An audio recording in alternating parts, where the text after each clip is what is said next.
Assalamualaikum warahmatullahi wabarakatuh. Perkenalkan, nama saya Adli Fadlan, nomor BP 191042/2017 dari kelas A, jurusan Biologi, Fakultas Matematika Ilmu Pengetahuan Alam Universitas Andalas. Nah, pada kesempatan kali ini saya akan menjelaskan 7 sistem organ pada hewan mamalia. Objek yang saya gunakan yaitu musculus atau mencit. Nah, apa saja sih sistem organ yang ada pada mencit ini?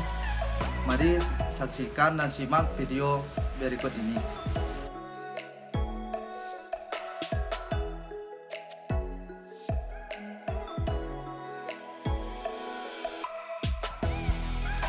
Pada bagian integumen pada mencit putih, tubuh pada mencit putih ditutupi oleh rambut yang halus pada permukaan tubuh.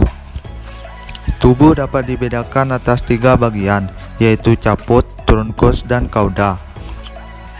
Pada caput, terdapat 5 horis yang dibatasi oleh labium superior, bibir atas, dan labium inferior, bibir bawah. Di tengah-tengah terdapat celah dan umumnya di atas labium superior terdapat vibrissae, kumis atau rambut-rambut panjang yang kaku. Yang kedua, nares, terdapat di atas mulut yang merupakan 2 celah yang condong. Selanjutnya, organopithecus memiliki palpebrae superior dan palpebrae inferior dan umumnya memiliki rambut halus. Pada organopithecus terdapat membrana nictitans atau sering disebut velica seminolaris.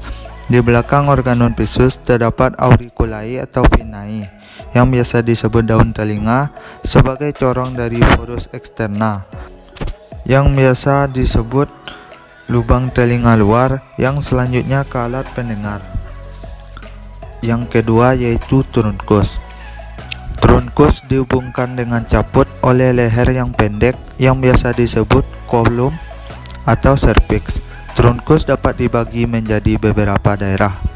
Yang pertama, daerah toraks dengan capum thoracis, terdapat fulmo dan cor di dalamnya. Daerah abdomen dengan capum abdominalis, terdapat tractus digestivus dan urogenital.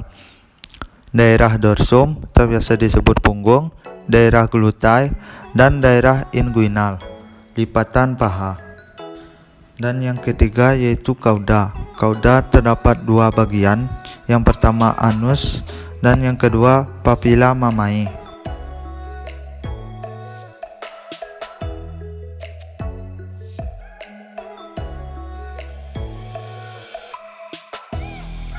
Pada sistem muskular pada musculus, yang pertama yaitu musculus masseter pada kanan dan kiri rahang, sternocavalica pada kanan dan kiri leher, pectoralis major dan minor pada sternum dan humerus, dan ada serratus anterior pada lateral dada, rectus abdominis, external obligus, internal obligus, dan latissimus dorsi, acromitrospecius, triceps brachii, dan biceps brachii.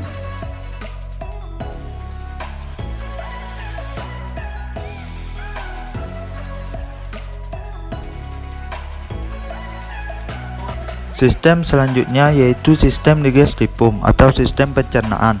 Sistem pencernaan pada mencit sama dengan pencernaan pada manusia, karena mencit adalah hewan yang memiliki genetika lengkap dan mempunyai organ yang hampir sama dengan manusia. Organ pencernaan pertama pada musculus atau mencit yaitu pertama mulut. Dan di rongga mulut, makanan digiling menjadi kecil-kecil oleh gigi dan dibasahi oleh saliva. Organ yang kedua yaitu esofagus, merupakan tabung otot yang berfungsi menyalurkan makanan dari mulut menuju lambung. Organ yang ketiga yaitu ada lambung. Organ selanjutnya yaitu ada hati. Hati berfungsi sebagai homeostasis yang berperan dalam proses metabolisme. Warna hati coklat kemerahan yang terletak di bagian bawah diafragma. Fungsi hati mencit yakni mengubah zat makanan yang diserap dari usus dan kemudian disimpan di organ tubuh lain, dan mengubah hasil metabolisme untuk diekskresikan ke dalam empedu dan urin. Dan Organ pencernaan selanjutnya yaitu ada usus 12 jari atau duodenum. Adalah bagian pertama dari usus halus. Makanan yang masuk ke dalam duodenum bisa dicerna oleh usus halus. Jika duodenum sudah penuh, maka duodenum akan memberikan sinyal kepada lambung untuk berhenti menyuplai sari makanan. Pada pencernaan di lambung dan di usus halus, dalam usus halus diubah menjadi asam-asam amino, monosakarida, gliserida, dan unsur-unsur dasar yang lain. Organ pencernaan selanjutnya yaitu usus besar. Usus besar terdiri atas dari kolon ascendens, kolon transversum, kolon descendens, dan kolon sigmoid.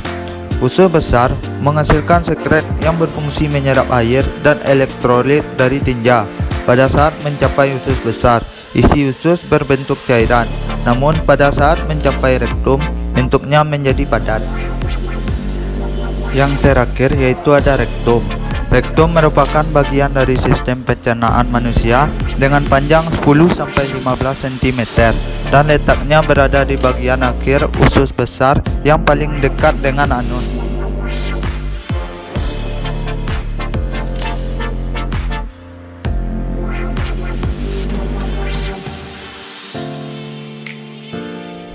Sistem berikutnya yaitu sistem respirasi atau sistem pernapasan. Sistem respirasi merupakan sistem yang terdiri dari organ dan struktur-struktur lain yang digunakan untuk pertukaran gas.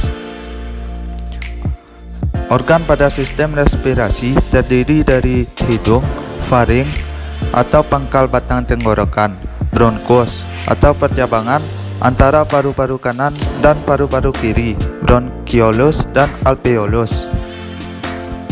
Organ yang pertama yaitu faring. Faring mencit, di bagian dalamnya terdapat lengkung faring yang terdapat tonsil atau amandel yang tersusun atas kumpulan kelenjar limfe. Kelenjar tersebut banyak mengandung limfosit yang berfungsi sebagai pertahanan terhadap infeksi. Letak faring bersimpangan antara saluran respirasi dengan saluran makanan. Berikutnya ada laring. Laring mencit adalah saluran udara yang berfungsi sebagai pembentuk suara yang lokasinya berada di depan bagian faring sampai di ketinggian vertebra cervicalis serta masuk ke dalam trakea. Pangkal trakea tersebut ditutup dengan epiglotis yang tersusun atas dari tulang-tulang rawan. Selanjutnya ada paru-paru. Paru-paru mencit terletak di dalam rongga dada sebelahnya kanan dan kiri jantung. Paru-paru bagian kanan terdiri atas 3 kelompok alveolus yang merupakan 2 lobus paru-paru. Di bagian dalam paru-paru, bronkus bagian kanan memiliki 3 cabang, sementara bronkus bagian kiri memiliki 2 cabang dari bronkus dinamakan bronchiolus. Fungsi paru-paru mencit yakni sebagai sistem pernapasan.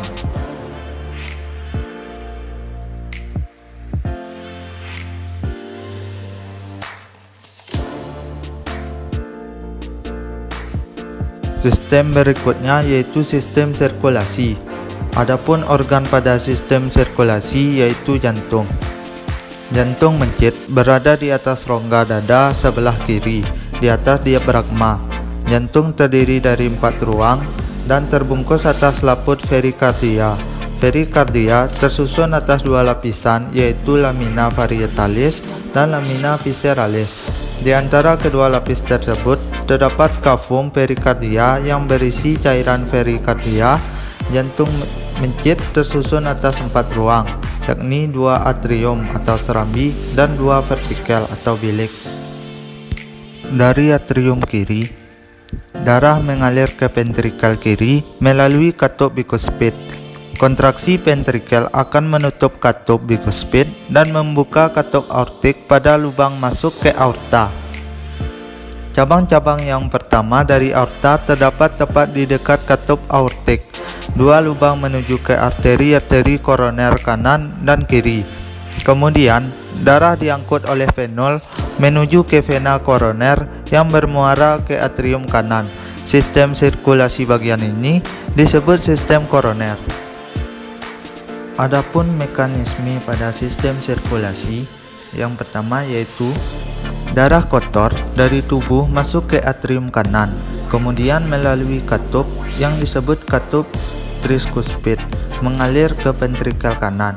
Nama tricuspid berhubungan dengan adanya 3 daun jaringan yang terdapat pada lubang antara atrium kanan dan ventrikel kanan. Darah masuk ke dalam arteri pulmoner yang langsung bercabang-cabang menjadi cabang kanan dan kiri yang masing-masing menuju paru-paru kanan dan kiri.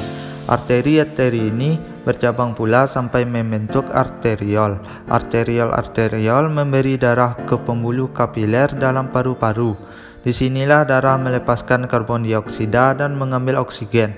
Selanjutnya darah diangkut oleh pembuluh darah yang disebut venul, yang berfungsi sebagai saluran anak dari vena pulmoner. 4 vena pulmoner, 2 dari setiap paru-paru, membawa darah kaya oksigen ke atrium kiri jantung. Hal ini merupakan bagian sistem sirkulasi yang dikenal sebagai sistem pulmoner atau peredaran darah kecil.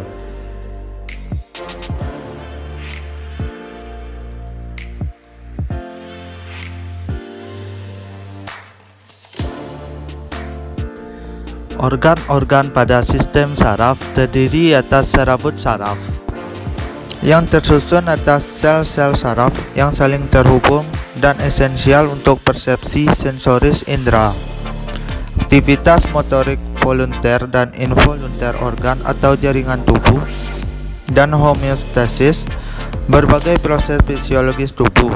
Fungsi sistem saraf adalah untuk mengirimkan sinyal dari satu sel ke sel lain atau dari satu bagian tubuh ke bagian tubuh lain. Contoh organ pada sistem saraf yaitu otak. Otak terbentuk dari 2 jenis sel. Yang pertama glia dan neuron. Glia berfungsi untuk menunjang dan melindungi neuron, sedangkan neuron berfungsi untuk membawa informasi.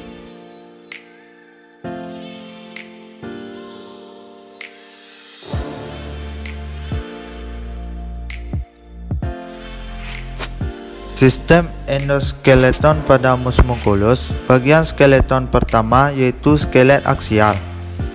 Pada skelet aksial terdapat kranium atau tulang tengkorak. Pada frontal kranium terbagi atas tulang frontal, tulang zygomaticum, tulang nasale, tulang maxilla.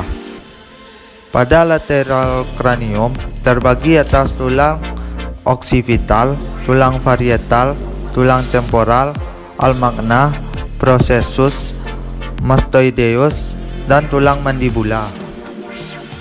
Pada bagian columna vertebralis atau tulang belakang, vertebrae tersusun atas yang pertama sentrum, yang kedua ada arcus neuralis atau lengkung neural. Pada skelet aksial terdapat juga sternum atau tulang dada. Terdiri dari manubrium sterni, corpus sterni atau badan sternum, dan flexus symphoideus. Berikutnya costa atau tulang rusuk, terdiri dari costa vera atau rusuk sejati, costa sporia atau rusuk melayang, dan costa fluctuante atau rusuk palsu. Yang kedua yaitu skelet appendix. Pada tulang gelang pektoral terdiri dari scapula dan clavicula. Pada tulang gelang panggul terdiri dari ilium, ischium, dan pubis. Erectemitas terbagi menjadi erectemitas anterior, terdiri dari humerus, radius, ulna. Tangan berdiri dari karpal dan metakarpal, di mana masing-masing ruas dibatasi oleh falanges, sedangkan segmennya disebut dengan digiti. Bagian berikutnya yaitu erectemitas posterior, terdiri dari femur atau tulang paha, tibia, tulang kering, fibula, tulang betis, dan kaki terdiri dari tarsus, metatarsus, dan digiti. Sekian video kali ini, terima kasih atas perhatiannya. Jangan lupa like dan subscribe ya.